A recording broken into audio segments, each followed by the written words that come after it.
problems.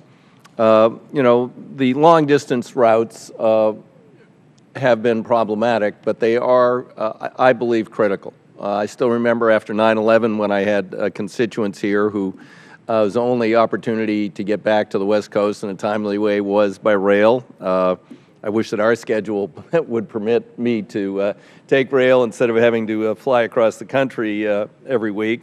I think with an aging population, we're going to find more and more people interested in long-distance travel by train as opposed to the wonderful experience of the Spam cans in the air.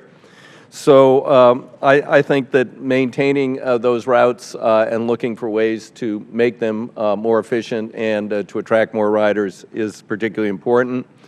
We have two from Oregon, one that is the Coast Starlight, and then the other is the Empire Builder, which goes from Seattle and Portland through Chicago.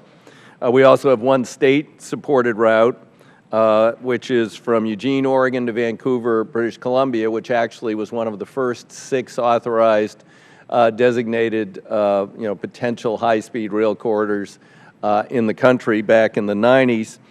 We've made some progress. Washington State has effectively invested more money than Oregon. Oregon is in the planning process and committed to improving its segment of that line. And that line carried 850,000 people last year. I think it's one of the more successful state routes given the relative population of Oregon and Washington versus some of the larger states back east.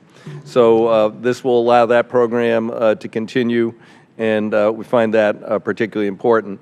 I do believe that we should be investing more in the infrastructure deficiencies in the Northeast corridor.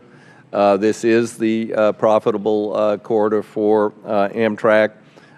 They need new power. They're also, we're operating on some wonderfully engineered, more than 100-year-old bridges, some of which maybe are getting close to the end of their useful life, and tunnels also of that age. So the bill doesn't solve those problems, but it leaves in place an infrastructure that we can look toward more robust commitments in the future. And with that, I would yield back. Thank you, Mr. Chairman. Thank you. Any other members?